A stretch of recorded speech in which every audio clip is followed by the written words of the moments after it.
सभोपदेशक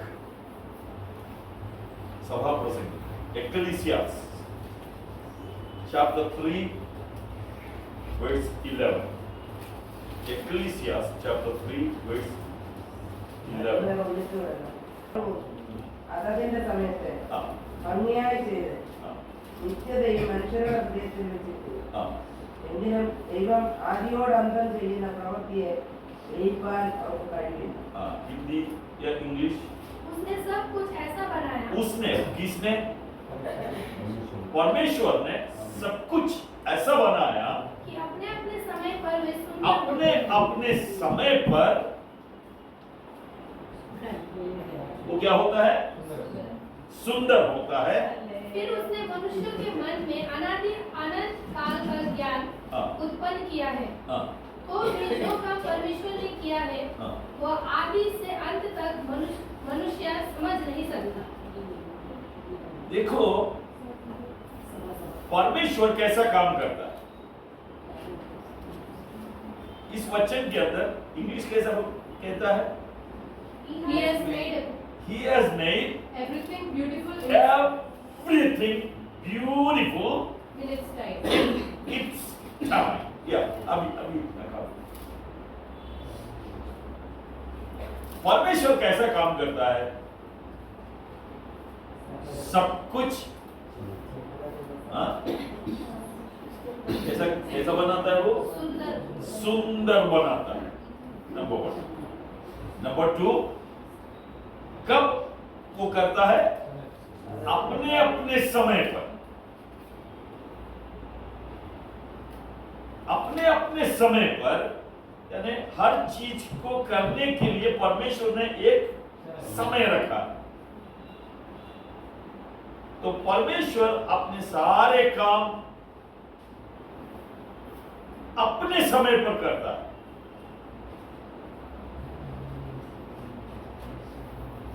परमेश्वर के पास बहुत काम. परमेश्वर कभी बेकार नहीं बैठता है. आदि से अंत तक परमेश्वर के पास बहुत काम. उत्पत्ति के पुस्तक में हम लोग देखते हैं, अभी वहां जाने का नहीं, सृष्टि का जो कार्यक्रम है रिक्रिएशन का, पहला दिन, दूसरा दिन, तीसरा दिन, चौथा दिन, पांचवा दिन और छठवां दिन, हर दिन परमेश्वर काम कर रहा था. और सातवां दिन परमेश्वर ने विश्राम के लिए रखा. वो इसीलिए नहीं कि उसको अपने को विश्राम चाहिए, परंतु हम लोगों को सिखाने के लिए कि मनुष्य को 6 दिन काम करके 7वां दिन उसको विश्राम चाहिए. ये हमको समझाने के लिए परमेश्वर ने 7वां दिन विश्राम दिन ठहराया. तो हर दिन परमेश्वर काम करता था. आज भी परमेश्वर बिजी है, उसके पास बहुत काम है, क्योंकि अखिलांड के सृष्टि तो हो गया, लेकिन जब से मनुष्य को उसने सृष्टि किया, मुझे और आपको पीढ़ी पीढ़ी से हर पीढ़ी में करोड़ों लोग उत्पन्न होते हैं. अगले पीढ़ी फिर आते हैं. उनमें से हर एक के जीवन को बनाना तो उसका कार्य है. तो आज भी परमेश्वर काम में लगा हुआ, लेकिन एक प्रॉब्लम है, अपने अपने समय पर ही परमेश्वर करेगा. 1 मिनट पहले भी नहीं करेगा, 1 मिनट बाद में भी नहीं करेगा. बाइबल ऐसा हमको सिखाती है. परमेश्वर के जो भी प्रोग्राम है वो पहले से तैयार है. प्रोग्राम पहले से तैयार है। हर चीज का परमेश्वर के जो भी कार्य है उसका समय परमेश्वर ने पहले से प्रोग्राम करके रखा है। 2-3 वचन हम परमेश्वर के वचन से देखेंगे तो परमेश्वर किस प्रकार अपना काम समय पर करता है और उससे परमेश्वर हमको बोलना चाहता है कि मेरे और आपके जीवन में भी परमेश्वर जो कुछ भी करता है उसका समय रहता है और परमेश्वर जो कुछ भी करता है वो सुंदर बनाता है। जैसे सृष्टि को देखो ना, पहला दिन उसने जो कुछ भी सृष्टि किया और शाम को उसने देखा कि आज दिन भर मैंने क्या क्या किया और फिर परमेश्वर ने एक बात कही, अच्छा है, इट्स गुड, ऐसा कहा। दूसरा दिन फिर किया, शाम को खड़ा होकर देखा, बोला अच्छा है, इट्स गुड। तीसरा दिन किया, शाम को बोला इट्स गुड, अच्छा है। और छठवां दिन सब पूरा किया और चारों तरफ देखा, सब कुछ जो उसने सृष्टि किया था परमेश्वर ने कहा बहुत ही अच्छा है, बहुत ही अच्छा है। ആറാം ദിവസം എല്ലാം സൃഷ്ടിച്ച ശേഷം അവിടുന്ന് ചുറ്റും നോക്കിയിട്ട് പറഞ്ഞു താൻ സൃഷ്ടിച്ചതൊക്കെയും എത്രയും നല്ലതായി। देखो परमेश्वर इस प्रकार काम करता है तो उससे परमेश्वर हमको बोलना चाहता है कि हमारे जीवन में जो कुछ भी परमेश्वर करेगा वो सुंदर ही करेगा। तो ये दोनों चीज हमको सिखाना समझाना परमेश्वर चाहता है। देखो अभी क्रिसमस का सीजन, कल लोग क्रिसमस मनाए, हम लोग खैर नहीं मनाते लेकिन हम लोग भी याद करते हैं। हमको नहीं पता 25 दिसंबर ही था या नहीं, लेकिन आसपास है। इतना हमको पता है कि 2023 साल के पहले यीशु मसीह का जन्म बेतलहम में हुआ था, क्योंकि यीशु मसीह को तुम मानो या ना मानो ये तो तुमको मानना पड़ेगा कि उसका जन्म हुआ था। क्यों मानना होता है? सारी दुनिया में जो तारीख, जो कैलेंडर चलता है वो किस दिन से है? यीशु मसीह के जन्म के दिन से लेकर गिनना शुरू हुआ है। उससे पहले भी समय तो था, उससे पहले भी समय तो था। पहले के समय को क्या बोलते हैं? बिफोर क्राइस्ट बोलते हैं, बीसी, ईसा पूर्व। और यीशु मसीह के जन्म दिन से लेकर जो तारीख है उसके ईस्वी कहते हैं और बिफोर क्राइस्ट को ईसा पूर्व कहते हैं। ये हम लोगों ने थोड़ी माना, पेंटिकॉस्टल लोगों ने या क्रिश्चियन लोगों ने थोड़ी माना है। सारी दुनिया में यही कैलेंडर चलता है। इसका मतलब प्रभु यीशु कोई कहावत नहीं है, कोई कहानी नहीं है, वो ऐतिहासिक पुरुष है। 2023 साल के पहले यरूशलेम के बाजू में बेतलहम नाम गांव में मेरा प्रभु यीशु मसीह का जन्म मनुष्य के रूप में हुआ था। हालेलुया। ठीक, उसके बारे में बाइबल क्या कहती है? गलतियों की पत्री अध्याय 4 और वाक्य 4, गैलेशियंस चैप्टर 4 and verse 4. എന്നാൽ കാലസമ്പൂർണത വന്നപ്പോൾ എന്നാൽ കാലസമ്പൂർണത വന്നപ്പോൾ ദൈവം തന്റെ പുത്രനെ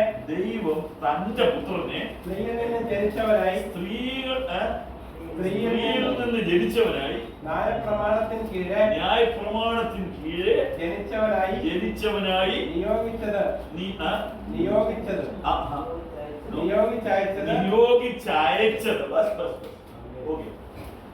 हिंदी में पढ़ेंगे। परंतु जब समय पूरा हुआ परंतु जब समय पूरा हुआ तो परमेश्वर ने अपने पुत्र को भेजा तो परमेश्वर ने अपने पुत्र को भेजा जो स्त्री से जन्मा जो स्त्री से जन्मा और व्यवस्था के अधीन उत्पन्न और व्यवस्था के अधीन उत्पन्न हुआ। बस जब समय पूरा हुआ इसका मतलब पिता परमेश्वर ने अपने टाइम टेबल में एक समय लिखकर रखा हुआ था कि उसका एकलौता बेटा किस दिन कहां पर किस प्रकार पृथ्वी पर जन्म लेना होगा। उसके जन्म से कम 700 साल पहले यशायाह भविष्यद्वक्ता ने पवित्र आत्मा में होकर लिख के रखा था कि कुंवारी गर्भवती होगी और जो पुत्र जन्मेगा उसका नाम इमानुएल रहेगा। दुनिया में आज तक मरियम के अलावा और एक स्त्री नहीं है जो कुंवारी थी, जो पुरुष को नहीं जानती थी, मतलब पुरुष के साथ संपर्क नहीं हुआ था, लेकिन बच्चा पैदा किया। वो केवल मरियम ही है, दुनिया में और कोई आज तक नहीं सुना है और न कभी सुनेगा। पिता परमेश्वर ने कब भेजा अपने बेटे को और कहां भेजेगा ये भी मीका के पुस्तक 5वां अध्याय में लिखा है। उसका जन्म कहां होगा? बेतलेहम में होगा। सब कुछ लिखा हुआ है लेकिन टाइम नहीं बताया कि कौन सा साल में कौन सा महीना में उसका जन्म होगा। ये तो बाइबल में नहीं लिखा था, लेकिन पौलुस ने गलतियों का जब पत्री लिखा तो उन्होंने क्या लिखा? जब समय पूरा हुआ। इंग्लिश में क्या है और भी सुंदर है, But when the set time had fully come, when the set time had fully come, God sent His Son. God sent His Son. When the set time had fully come, Hallelujah. जो समय पिता ने set करके रखा था, when the set time fully come, God sent His Son. कल रात को मुझे जल्दी उठना था, वैसे तो उठ ही जाता, लेकिन जब जल्दी निकलना है तो मैं क्या करता, जैसे आप लोग करते हैं, मैं भी इसके अंदर अलार्म सेट करते हैं क्योंकि क्या जाने अनजाने सो गए तो फिर सेट करते हैं। परमेश्वर ने अपने पुत्र को दुनिया में भेजने का समय सेट करके रखा था।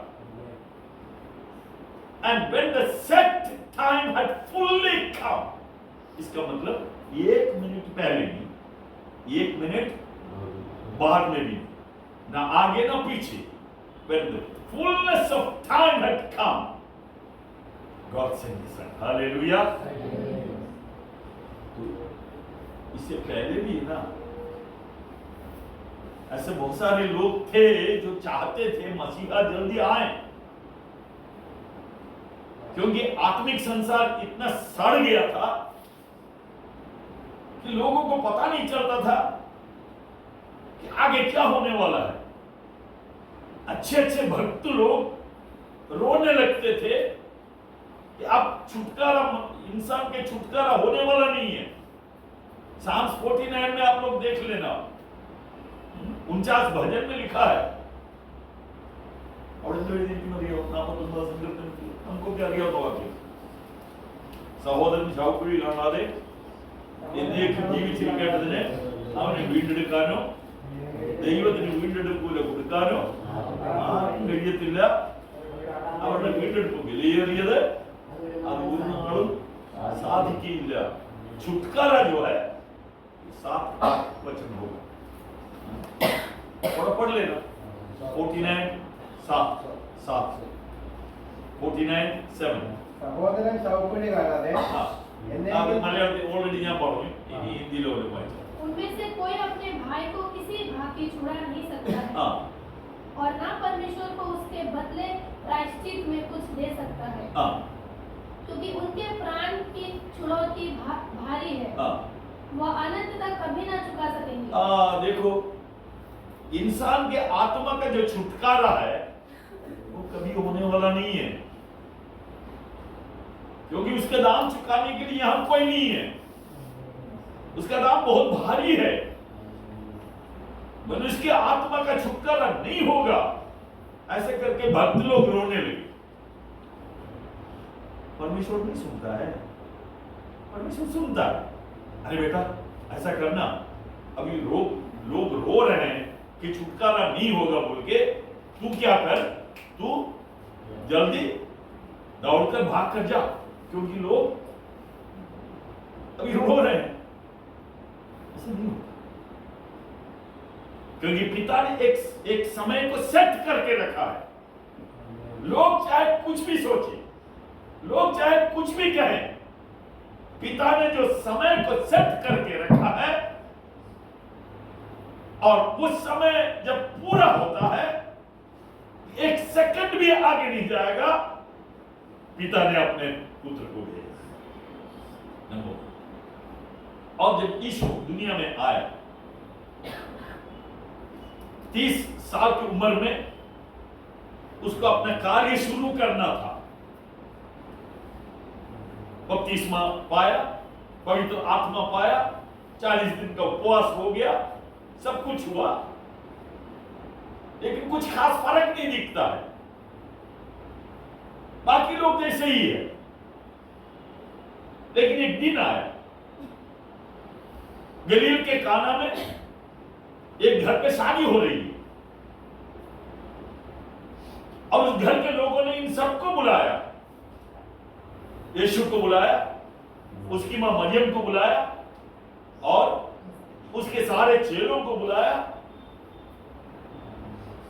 इसका मतलब एकदम विस्तार रूप से उन्होंने सब प्रबंध किया। एक ही घर से 14 लोगों को बुलाया, तो प्रबंध पूरा करके बैठा है। लेकिन अचानक से किसी ने आके बोला, दाखरस नहीं है। उनके रीति के अनुसार, उनके रिवाज के अनुसार दाखरस पीने को दिया जाता था, दाखरस नहीं रहा। अरे अभी क्या करेगा? यीशु ने अब तक कुछ चमत्कार किया भी नहीं है, लेकिन मरियम को दिल के अंदर ये ख्याल है कि जिसको मैंने जन्म दिया है वो मामूली नहीं है,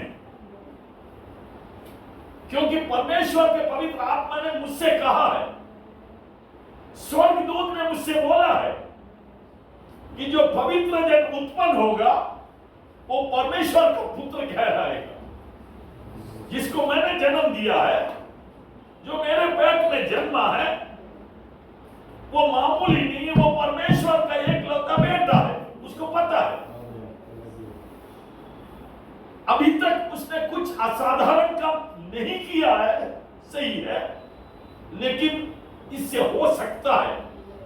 मरियम ने विश्वास किया, जाके बेटा को बोली कि उनका दाखरस नहीं रहा, लेकिन पहले दृष्टि में यीशु ने उसका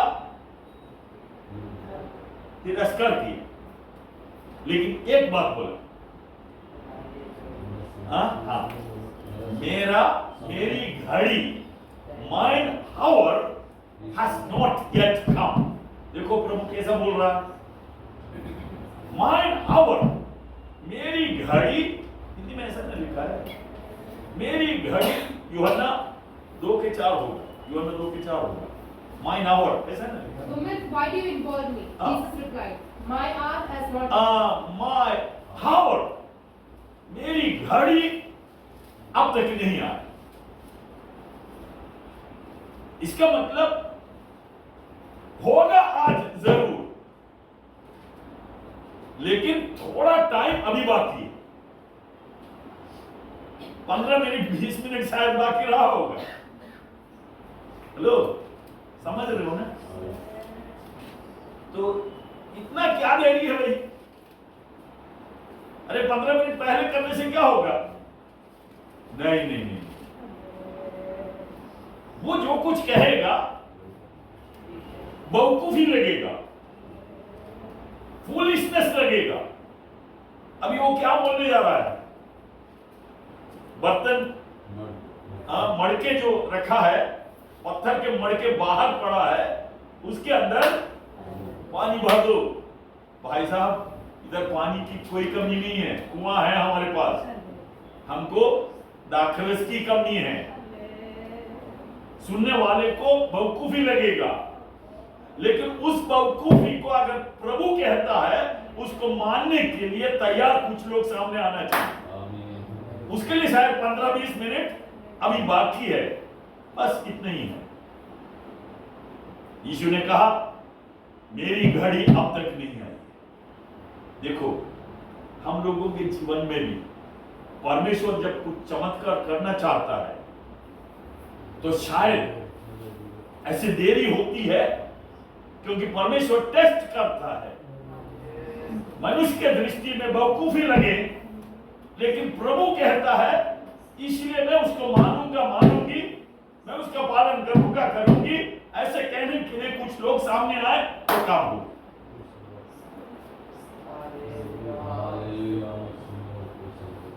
एक अंग्रेज कवि था, इसका नाम बायरन है। पढ़ा है मैंने। जब वो 12 साल का लड़का था, उस समय वो कवि नहीं बना था, अंग्रेज है।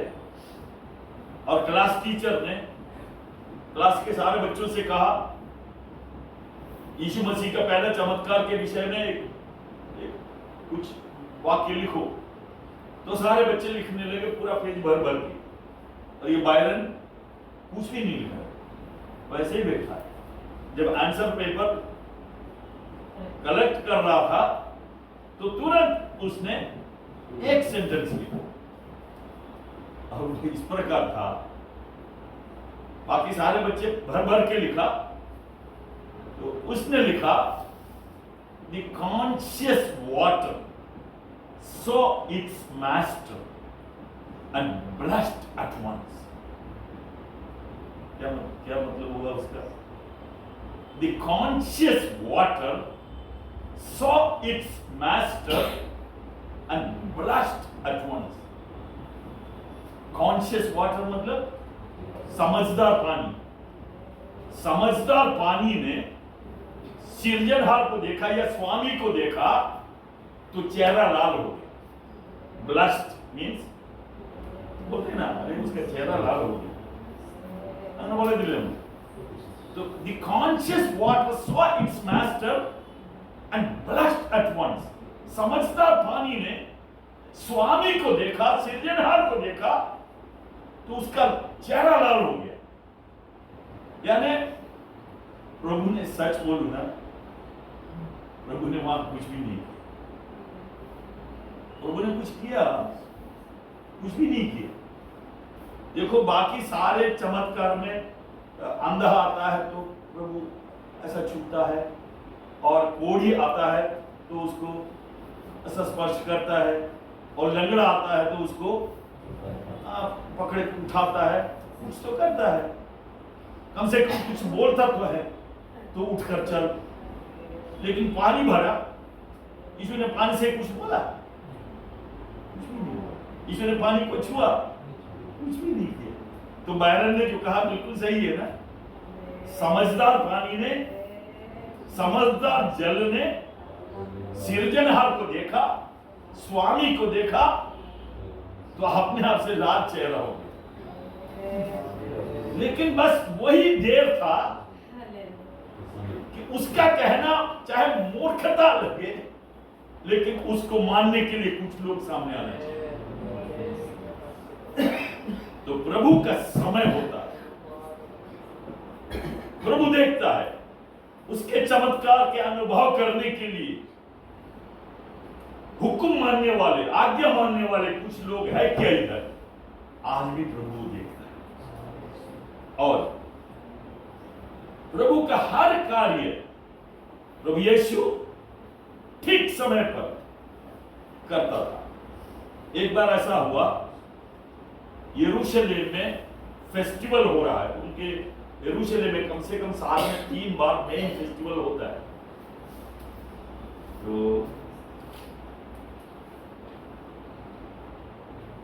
परब के तंबू के परब फेस्टिवल ऑफ कूड़ारे पेरुनाल। तंबू बनाकर 1 हफ्ता ये लोग अपने घर छोड़ के सड़क के किनारे और छत के ऊपर और यरूशलेम के मंदिर के चारों तरफ छोटे छोटे तंबू बनाकर 7 दिन ये लोग रहते। क्यों रहते पता है? हमारे बाप दादे जंगल में थे 40 साल, वहां मकान नहीं होता था। वहां हमारे बाप दादे तंबुओं में रहते थे। परमेश्वर उनका देखभाल करता था। इसके स्मरण के लिए हर साल 7 दिन ये लोग अपने बड़े बड़े बंगला छोड़ करके तंबू में रहते थे। और वो फेस्टिवल आ रहा था। तो यीशु के छोटे भाई जो है उस पर विश्वास नहीं करते थे, उस पर विश्वास नहीं करते थे, वो टट्ठा करते थे। एक बार छोटे भाई पूछते हैं, ए तू इस बार त्योहार में नहीं जा रहा है? तू इधर बड़े बड़े काम करते हैं ना, यरूशलेम में जाके करो ना। क्योंकि जो प्रसिद्ध होना चाहता है वो क्यों गुप्त में करे, वो क्यों रहस्य में करे? अरे 10 आदमी के सामने जाके करो ना, ऐसे बोल रहे हैं। यूहन्ना 7 का 6-8 पढ़ो। जॉन 7 6 and 8 യേശുവോട് എന്റെ സമയം ഇതുവരെ മറ്റേ മുകളിലത്തെ വാക്കും കൂടെ. അവന്റെ സഹോദരന്മാരും അവന്റെ സഹോദരന്മാരും അവനിൽ വിശ്വസിച്ചില്ല. യേശു അവരോട് എന്റെ സമയം ഇതുവരെ വന്നിട്ടില്ല. അങ്ങനെ പറയാൻ ഉണ്ടായ സാഹചര്യം മുകളിൽ എഴുതിയിട്ടുണ്ട്. അതെ, എത്ര വാക്യം? അതിന്റെ 2 മുതൽ വായിച്ചത്. 2 മുതൽ. എന്നാൽ യഹൂദന്മാരുടെ കൂടാരപ്പെരുന്നാൾ അടുത്തിരുന്നു. അവന്റെ സഹോദരന്മാർ അവനോട് നീ ചെയ്യുന്ന പ്രവർത്തിയുടെ ശിഷ്യന്മാരും കാണേണ്ടതിന് ഇവിടം വിട്ട് യഹൂദിയിലേക്ക് പോകുക. പ്രസിദ്ധനാകുവാൻ ആഗ്രഹിക്കുന്ന ആരും രഹസ്യത്തിലൊന്നും ചെയ്യുന്നില്ലല്ലോ. നീ ഇത് ചെയ്യുന്നുവെങ്കിൽ ലോകത്തിന് നിന്നെ തന്നെ വെളിപ്പെടുത്തുക എന്ന് പറഞ്ഞു. അവന്റെ സഹോദരന്മാരും അവരെ വിശ്വസിച്ചു. യേശു അവരോട് എന്റെ സമയം ഇതുവരെ വന്നിട്ടില്ല, നിങ്ങൾക്ക് എല്ലായ്പ്പോഴും സമയം. यीशु क्या बोलता है? अब भाई बोलते हैं जाओ ना उधर जाके करो ना तुम्हारे चमत्कार, कि 10 आदमी देखे, तेरा नाम प्रसिद्ध हो जाएगा वहां। क्योंकि यीशु पर वे लोग विश्वास नहीं करते थे कि ये परमेश्वर का पुत्र है। तो यीशु क्या जवाब देता है? मेरा समय अब नहीं आया है। एक टोंटिंग भी मारा। क्या टोंटिंग मारा पता है? तुम्हारे लिए तो सब समय, तुम्हारे लिए तो सब समय है, लेकिन मेरा समय अब नहीं आया है। आगे बाकी उड़वाई चल। യേശു അവരോട് എന്റെ സമയം ഇതുവരെ വന്നിട്ടില്ല, നിങ്ങൾക്ക് എല്ലായ്പ്പോഴും സമയം തന്നെ. നിങ്ങളെ പായിക്കുവാൻ ലോകത്തിന് കഴിയുന്നതല്ല, എന്നാൽ അതിന്റെ പ്രവർത്തികൾ ദോഷമുള്ളവയെന്ന്. ഇനി 8-ാം വാക്യം, 8-9 വാക്യങ്ങൾ. എന്റെ സമയം ഇതുവരെ വന്നിട്ടില്ലായതുകൊണ്ട് ഞാൻ ഈ പെരുന്നാളിന് ഇപ്പോൾ പോകുന്നു. എന്റെ സമയം ഇതുവരെ വന്നിട്ടില്ലായതുകൊണ്ട് ഞാൻ ഈ പെരുന്നാളിന് പോകുന്നില്ല എന്നാണോ പറഞ്ഞത്? ഞാൻ ഈ പെരുന്നാളിന് ഇപ്പം പോകുന്നില്ല. അപ്പൊ കേട്ട അനിയന്മാര് എന്തോ വിചാരിച്ചു കാണും, ഇപ്രാവശ്യം പോകുന്നില്ല. പക്ഷെ കർത്താവ് വളരെ കണക്ക് കൂട്ടിയാ പറഞ്ഞത്. നിങ്ങൾക്ക് എപ്പോഴും സമയമാണ്. നിങ്ങൾ പൊയ്ക്കൊള്ളേ, ഞാൻ ഈ പെരുന്നാളിന് ഇപ്പം പോകുന്നില്ല. കാരണം എന്റെ സമയം हिंदी में जरा पढ़ ले, जल्दी पढ़। संसार तुमसे संसार तब यीशु ने उससे कहा, मेरा समय अभी तक नहीं आया, परंतु तुम्हारे लिए अब समय है। अभी 8 तुम पर्व में जाओ और मैं अभी इस पर्व में नहीं जाता। तुम पर्व में जाओ, मैं अभी इस पर्व मैं अभी नहीं जाता। मैं अभी इस पर्व में नहीं जाता। नहीं जाता। तो छोटे भाइयों ने क्या सोचा होगा, इस बार भाई साहब नहीं जा रहे। लेकिन प्रभु ने बहुत सोच समझ के बोला, मैं अभी इस पर्व में नहीं जा रहा। 7 दिन का है ना, मैं अभी इस पर्व में नहीं जाता। നമ്മുടെ കർത്താവ് പറയുന്ന ഓരോ വാക്കിനും അർത്ഥമുണ്ട്. നമ്മൾ ഓർക്കണം, हमारा प्रभु जो कुछ भी कहेगा उसका मतलब रहता है। इस पर्व में मैं अभी नहीं जा रहा हूं क्योंकि मेरा समय नहीं है। लेकिन उसके बाद 10वां पद पढ़ना। परंतु जब उसके भाई पर्व में चले गए तो वह स्वयं भी प्रकट में नहीं, परंतु मानव गुप्त रूप से गया। देखो, അവന്റെ സഹോദരന്മാര് പെരുന്നാളിന് പോയി. പോയ ശേഷം പരസ്യമായിട്ടല്ല, ഒറ്റയ്ക്ക് രഹസ്യമായിട്ട് പോകുന്നത് പോലെ ആരെയും പ്രത്യേകിച്ച് അറിയിക്കാതെ कोई। तुम्हारे लिए तो सब समय, मेरा समय अब तक नहीं आया। अरे भाई, इसमें क्या है? 7 दिन का पर्व है, जाना चाहिए ना। लेकिन बाकी लोग जैसे जाते हैं उधर जाके, क्या है, हम लोग बचपन में ना मारामन कन्वेंशन होता था, त्रावणपुर वाले कोई है इधर, हाँ, मारामन कन्वेंशन होता था। तो क्या है, डेट्स को क्या बोलते हैं, खजूर वहां मिलता था, बाकी दुकान में नहीं मिलता था। ऑरेंज वहां मिलता था, दूसरा दुकान में नहीं आता था। हम लोग बच्चे वहां क्यों जाते थे? खजूर लेने और एप्पल ऑरेंज खरीदने जाते थे। बस वहां बड़ा कन्वेंशन चलता है, कौन क्या करेगा। उसी प्रकार तुम्हारे लिए तो सब समय है, तुम जाओ, मैं इस पर्व में अब नहीं जा।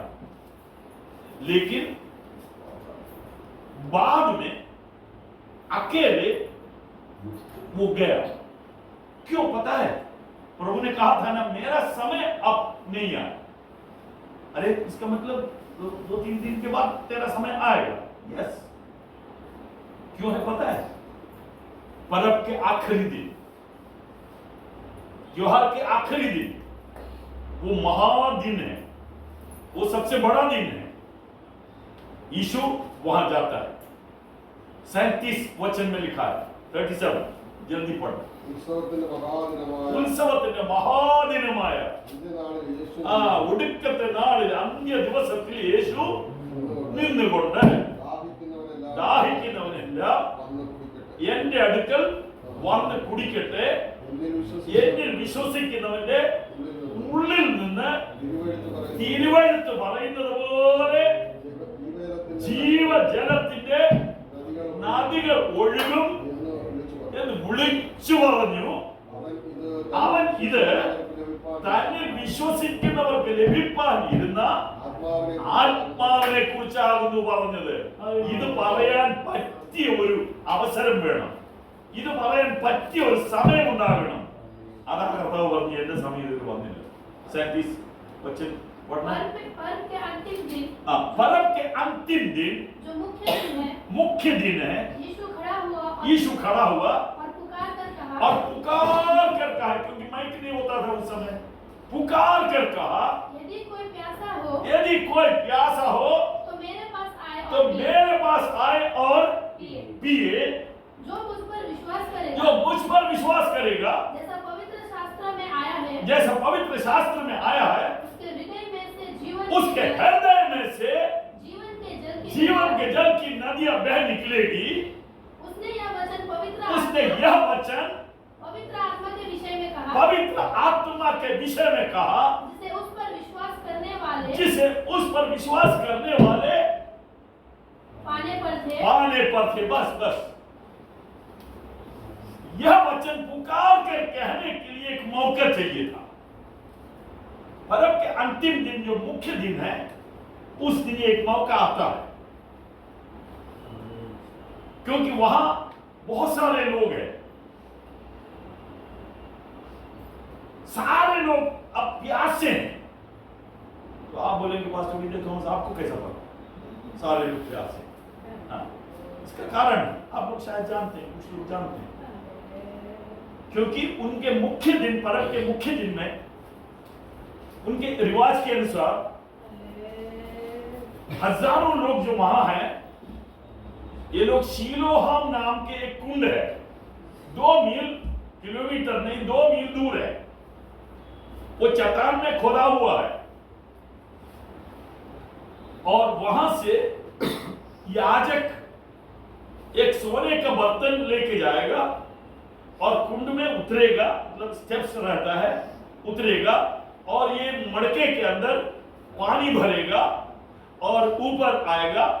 तब यशायाह नबी के पुस्तक 12वां अध्याय में अभी पढ़ने की जरूरत नहीं, हम आनंद से उठार के कुएं में से पानी भरेंगे, ഞങ്ങൾ സന്തോഷത്തോടെ രക്ഷയുടെ ഉറവുകളിൽ നിന്ന് വെള്ളം കോരും।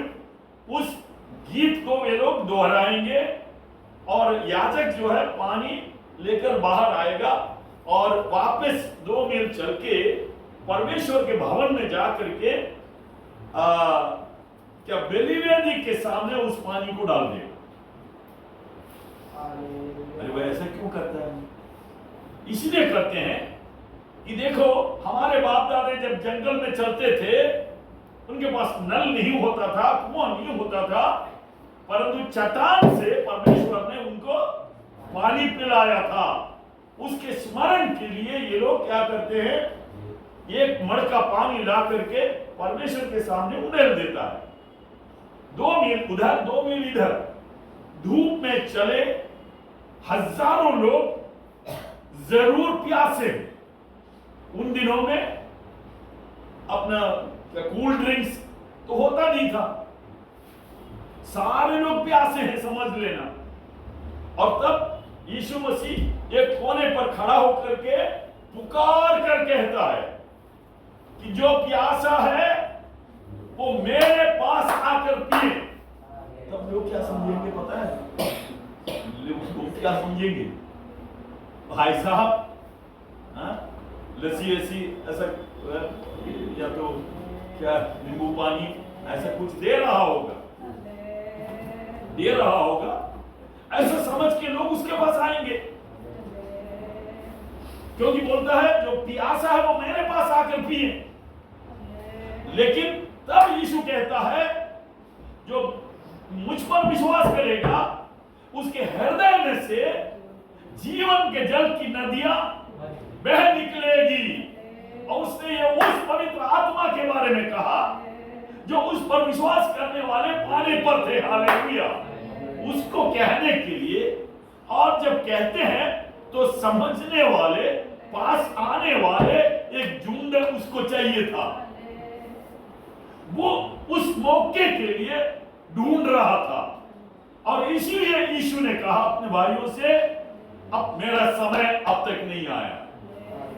देखो, प्रभु के जो भी कार्य है उसका एक समय रहता है, उससे पहले कोई भी बोले वो नहीं करता।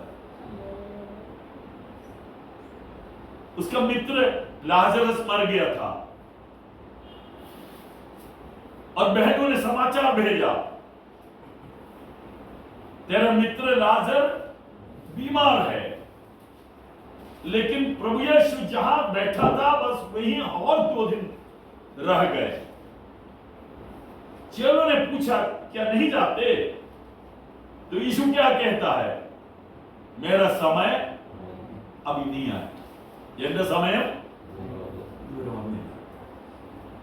अरे मर भी गया, गाड़ा गया, 4 दिन जब हो गया बदबू निकलने लगा।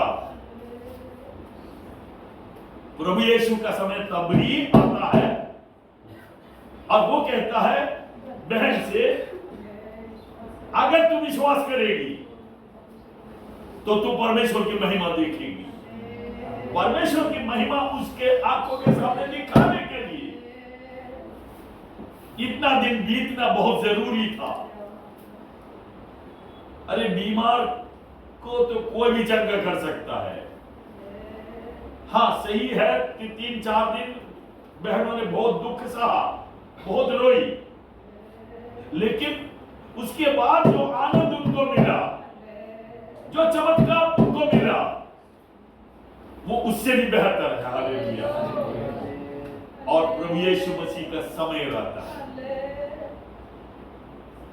रोमी की पत्री 5वां अध्याय उसका 6वां पद, रोमन्स 5:6।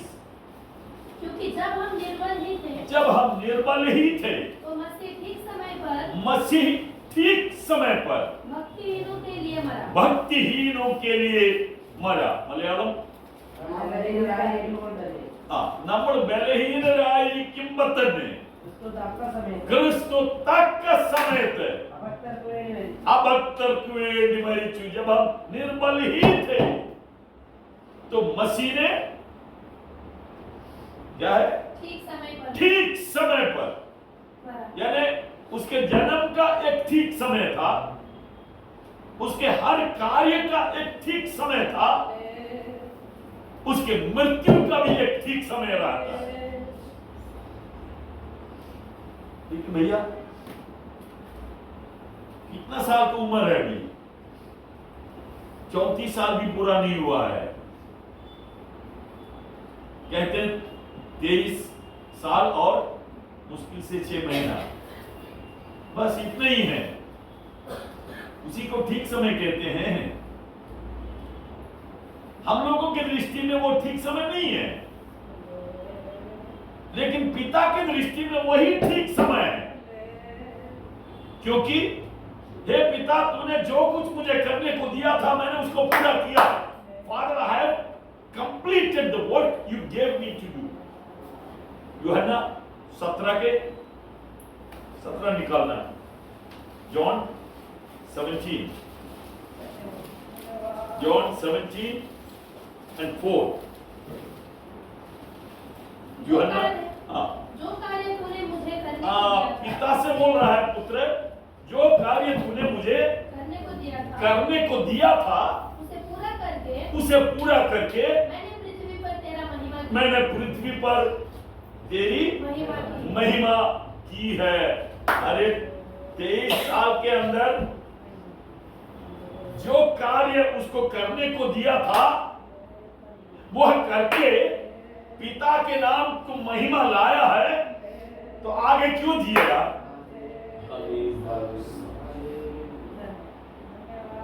90 साल तक, 95 साल तक, 100 साल तक बेकार जिंदा रहना क्या फायदा हुआ? लेकिन 33 साल तक जी के जो कार्य उसको करने को दिया था उसको पूरा करके, hallelujah, Father, I have completed the work you gave me to do and have brought glory to your name। उससे पहले उसको कोई मान नहीं डाल सकता। बहुत कोशिश हुआ है। शैतान ने शुरू में कोशिश किया, यानी जब जन्म हुआ था तभी से उसको मार डालने का कोशिश हुआ था, लेकिन पिता परमेश्वर ने उसको संभाला। सपना में यूसुफ को बताया, तू बालक को लेकर, बच्चे को लेकर कहां चला जा? इजिप्ट में चला जा, मिस्र देश में चला जा। बच्चे को जो मार डालने को चाहता था, उसके मरने के बाद फिर स्वप्न दिया, बोले जब बच्चे को मार डालने वाला था वो तो खत्म हो चुका है, इसलिए तू अभी वापस जा। तब से लेकर शैतान ने मंदिर के, उसको बोला मंदिर के टावर के ऊपर तू चढ़ जा और वहां से फिर कूद पड़, क्योंकि स्वर्गदूत, हाँ। और जब नाव में बैठा था तो नाव के अंदर पानी भर के उसको डुबाने का कोशिश किया था, पहाड़ी के ऊपर ले जाके उसको गिराने का कोशिश किया था। कितना बार शैतान ने कोशिश किया उसको खत्म करें, लेकिन एक क्षण, एक सेकंड पहले भी नहीं मर सकता, क्योंकि जन्म से लेकर अभी तक जो कुछ भी कार्य है पिता का सेटिंग के अनुसार हुआ है, तो मृत्यु भी ठीक समय पर ही होगा। और अभी एक चीज बाकी है, और वो है उसका वापस आना, उसका वापस आना। अभी 2000 साल हो रहा है, जाके बोला है मैं तुम्हारे लिए जग नहीं, तुम्हारे लिए जगह तैयार करने को जाता हूं। यदि मैं जाकर तैयार करूं तो मैं फिर आकर तुम्हें अपने यहां ले जाऊंगा, कि जहां मैं बैठूं वहां तुम भी बैठो। यार अभी कितने पीढ़ी से लोग राह देख के बैठा है, अभी तक नहीं आया, और कुछ लोग कहते हैं अभी क्या आने वाला, इतना साल से नहीं आया, अभी क्या राह देखना है, क्या आने वाला है। लेकिन परमेश्वर का वचन कहता है उसका आना भी उचित समय पर, ठीक समय पर होगा। एक वचन पढ़ना, पहला तीमुथियुस 6:15, 1 Timothy 6:15। രാജാതി രാജാവും Yes. കർത്താതി കർത്താവും താൻ മാത്രം അമർത്തിൽ താൻ മാത്രം അമർത്യതയുള്ളവനും അടുത്തുകൂടാത്ത വെളിച്ചത്തിൽ അടുത്തുകൂടാത്ത വെളിച്ചത്തിൽ വസിക്കുന്നവനും മനുഷ്യരാരും കാണാത്തവനും കാണാൻ കഴിയാത്തവനുമായവൻ തക്ക സമയത്ത് ആ പ്രത്യക്ഷത തക്ക സമയത്ത് ആ പ്രത്യക്ഷത വരുത്തും. ഏത് പ്രത്യക്ഷത? മുകളിലത്തെ വാക്യത്തിൽ എഴുതിയിട്ടുണ്ട്, യേശുക്രിസ്തുവിന്റെ इन्हीं वरानुള്ള പ്രത്യക്ഷത. हिंदी में पढ़ेंगे, जिसे वो ठीक समय पर दिखाएगा। उसका ऊपर वाला मिला के पढ़ो, जिसे वह ठीक समय पर दिखाएगा। नहीं कि तू हमारे प्रभु यीशु मसीह के प्रकट होने तक, यीशु मसीह के प्रकट होने तक इस आज्ञा को निष्कलंक निष्कलंक और निर्दोष रख। यीशु मसीह के प्रकट होने तक, यीशु मसीह प्रकट होने वाला है, तब तक तू इस आज्ञा को निष्कलंक और निष्कपट रख। जिसे वह ठीक समय पर, जिसे मतलब किसे? उस प्रगटीकरण को, वो प्रकट होने वाला है, उस प्रगटीकरण जिसे वो ठीक समय पर दिखाएगा, जो परम धन्य और एकमात्र अधिपति और राजाओं का राजा और प्रभुओं का प्रभु है। और अमरता केवल उसी का है। और वह अग्नि ज्योति में रहता है। यस।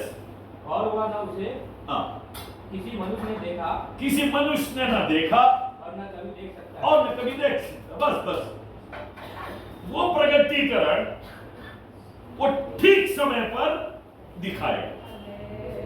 अभी तक यीशु के जीवन में जो कुछ भी हुआ है, everything happened on time. He makes all things beautiful in its time. परमेश्वर सब कुछ अपने अपने समय पर पूरा करता है और उसको सुंदर बनाता है। परमेश्वर के जो भी प्रोग्राम है वो ठीक समय पर पूरा करता है। अगर परमेश्वर इस प्रकार करता है तो हमारे लिए वो जो कुछ करेगा वो भी ठीक समय पर करेगा। विश्वास कर। एक वचन पढ़ना और हम जल्दी आगे बढ़ेंगे। पहला पत्रस 5वां अध्याय, पहला पत्रस 5वां अध्याय उसका 6वां पद। इसलिए परमेश्वर के बलवंत हाथ के नीचे, इसलिए तुम क्या करो? परमेश्वर के बलवंत हाथ के नीचे दीनता से रहो, जिससे वो तुम्हें उचित समय पर बढ़ाएं। हालेलुया। तुमको क्या करना है? परमेश्वर के बलवंत हाथ के नीचे दीनता से रहना है कि उचित समय पर वो तुमको बढ़ाए। हालेलुया। परमेश्वर का धन्यवाद। क्योंकि परमेश्वर जो अपना सारा कार्य उचित समय पर, ठीक समय पर पूरा करता है, उसके बच्चों के, उसके लोगों के जीवन में भी वो ऐसे ही करता है।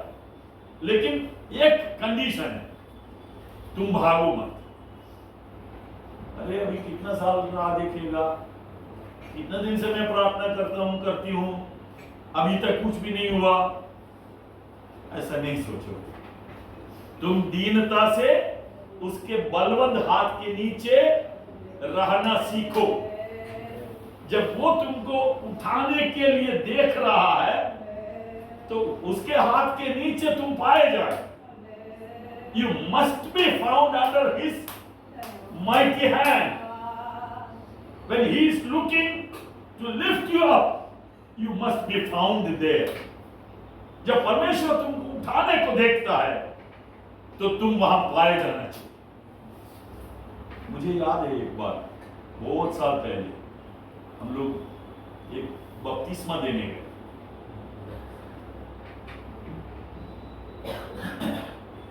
एक बहुत बड़े तालाब में एक एंग्लो इंडियन भाई, कई लोग बपतिस्मा ले रहे थे, एक एंग्लो इंडियन था, पहला निकला पानी में, और एक बुजुर्ग पास्टर बपतिस्मा दे रहा था।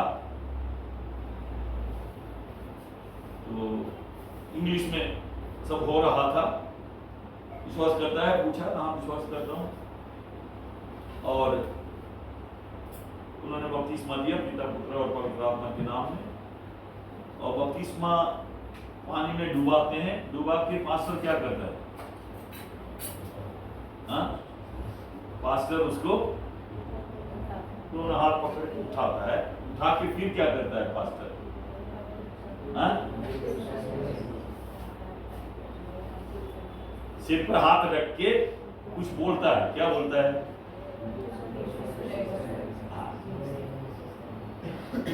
जीवन के अंतिम क्षण तक, मरने तक विश्वास योग्य रहो तो तुम भी जीवन के मुकुट पाओगे। देखो हम लोग पास्टर लोग जानते हैं, जो वो कहते हैं ना, बपतिस्मा देख के जब सिर पे हाथ रख के बोलता है ना, तो बहरा दिल से बोलते हैं।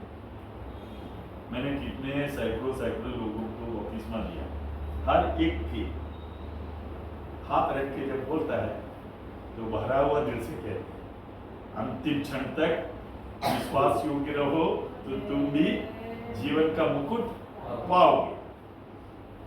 इस भाई साहब को पास्टर ने बपतिस्मा दिया,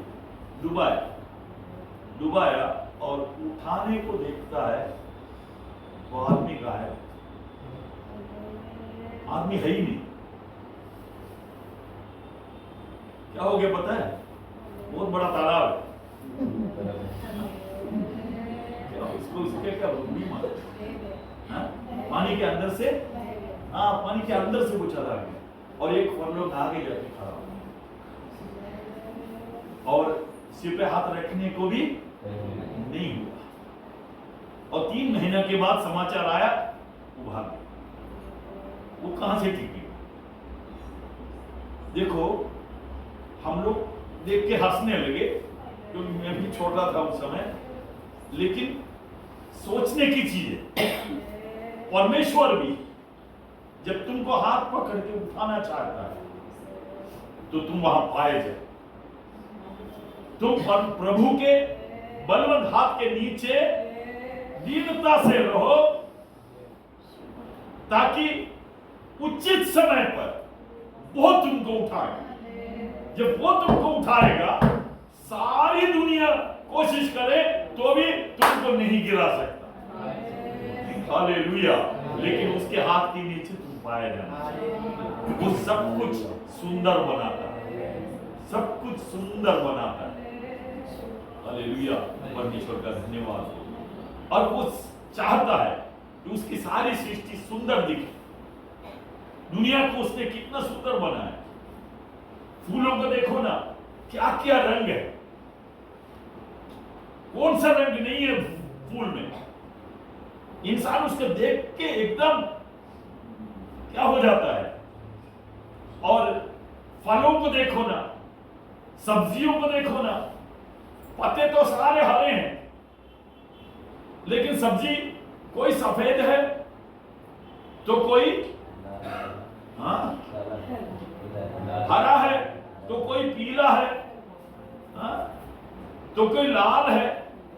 क्या क्या रंग है यार, ये सब किसने बनाया। लाइन लगा के रखो उसको और फिर देखो क्या ही सुंदर दिखता है। यानी परमेश्वर जब कुछ करता है वो सुंदर देखना चाहता है।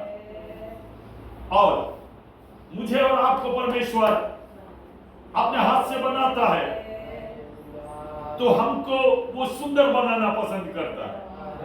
अगर तुम्हारे जीवन सुंदर नहीं लग रहा है तो उसके दो कारण हो सकता है। एक, शायद परमेश्वर नहीं कर रहा होगा।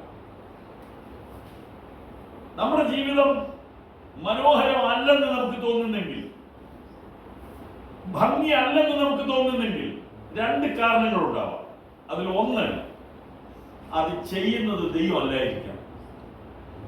കാരണം ദൈവം ഒരുത്തരെ നിർബന്ധത്താൽ ചെയ്തില്ല. ആ കാര്യങ്ങളിൽ ഏൽപ്പിച്ചു കൊടുത്തിട്ടുള്ളതിനെ മാത്രമേ അവർക്ക് പണിയുള്ളൂ. परमेश्वर किसी के जीवन को जबरदस्त करके नहीं बनाएगा। जो उसके हाथों में समर्पित रखता है बस उसी को वो बनाएगा। अगर तुम्हारे जीवन अब तक मनोहर नहीं लग रहा है, सुंदर नहीं दिख रहा है, तो कारण एक है, शायद परमेश्वर नहीं कर रहा होगा, तुम अपनी इच्छा से उसको बना रहा होगा। दूसरा कारण, नहीं, मैंने तो अपना सारा जीवन प्रभु की इच्छा के लिए दे रखा है, मैं अपने इच्छा से कभी कुछ नहीं करता। ठीक है भाई, फिर भी तुम्हारा जीवन अगर सुंदर नहीं लग रहा है, उसका दूसरा कारण हो सकता है, और वो है काम अभी तक परमेश्वर ने पूरा नहीं किया। अभी तुम्हारे ऊपर काम बाकी है, थोड़ा और दिन चाहिए उस काम को पूरा करने के लिए, और पूरा करने के बाद तुम देखो परमेश्वर तुमको कितना मनोहर बनाएगा, कितना सुंदर बनाएगा। अभी जो सुंदर नहीं लग रहा है, लेकिन तब भी उसी हाथ के नीचे दीनता से, नम्रता से रहना सीखो, और बाद में बोलो प्रभु ने कैसा मुझे बनाया। हालेलुया। यिर्मयाह को बहुत संघर्ष होता था कि मेरे जीवन में क्यों ऐसा होता है। मेरे सहकर्मियों को बड़ा अच्छा जीवन है, यशायाह को और दानियल को, मैं भी प्रभु की सेवा में हूं, लेकिन मेरा जीवन संकट परेशानी से भरा है। उसको समझ में नहीं आता था मुझे क्यों ऐसा होता है। एक दिन प्रभु ने कहा, बेटा तू ऐसा कर, तू कुम्हार के घर जा, you go to the potter's house, कुम्हार के घर जाना। നീ കൊശവന്റെ വീട്ടിൽ പോകും. മലയാളത്തിൽ തിരുവിതാംകൂറുകാര് കൊശവൻ എന്ന് പറഞ്ഞാൽ ഒരു പന്ന വാക്ക്, ചീത്തയല്ല, ഒരു പന്ന വാക്ക്. അവനൊരു കൊശവൻ എന്ന് പറഞ്ഞാൽ ഒന്നും കൊടുക്കില്ല. लेकिन ऐसा नहीं, कुम्हार जो है वो मिट्टी से बर्तन बनाता है। परमेश्वर को कुम्हार नाम है, पता है ना। See, God is called a potter. परमेश्वर मुझे और आपको अपने लिए उपयोगी पात्र बनाने वाला कुम्हार है। तो परमेश्वर ने यिर्मयाह से बोला, तू कुम्हार के घर जाना, मैं वहां तुझे दिखाऊंगा, सिखाऊंगा, समझाऊंगा। क्योंकि उसको समझ में नहीं आ रहा मेरा जीवन ऐसे क्यों होता है। उसको बहुत संकट, बहुत परेशानी, अरे पेट भर खाना भी नहीं मिलता। कुम्हार के घर गया, और जब वो गया तो कुम्हार अपने चक्के में बर्तन बना रहा है। 18वें अध्याय में लिखा है, आपको पता है 18वें अध्याय में लिखा है। तो वो देख रहा है, कौन? यिर्मयाह अच्छे अच्छे बर्तन बन रहा है, और लाइन लगा के धूप में रखा है, और देखते देखते एक बर्तन क्या हुआ, बेकार हो गया,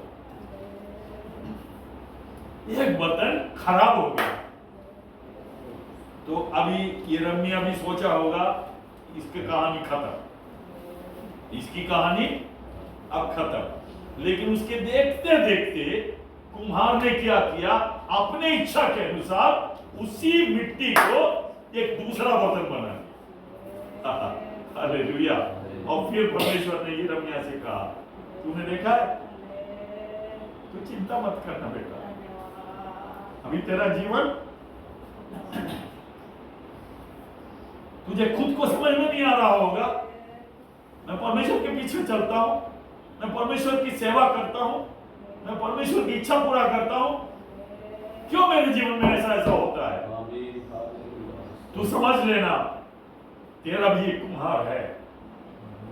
और लोगों को शायद लगे कि अब ये बेकार हो रहा है, लेकिन तेरा कुम्हार अपनी इच्छा के अनुसार उसी मिट्टी को एक दूसरा बर्तन बनाएगा जो बाकी बर्तनों से भी मनोहर हो।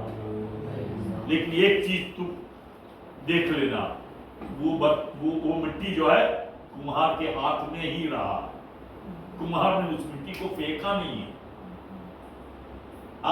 കുശവൻ ആ കളിമണ്ണിനെ തന്റെ കയ്യിൽ നിന്ന് എറിഞ്ഞ് കളയാതിരുന്നു എന്നുള്ളത് ആ മണ്ണിന്റെ ഭാഗ്യം. എന്നെയും നിങ്ങളെയും ആ തൃക്കരങ്ങളിൽ നിന്ന് ദൂരെ എറിഞ്ഞ് കളയാതിരിക്കാൻ നമ്മൾ ശ്രദ്ധിച്ചാൽ മതി.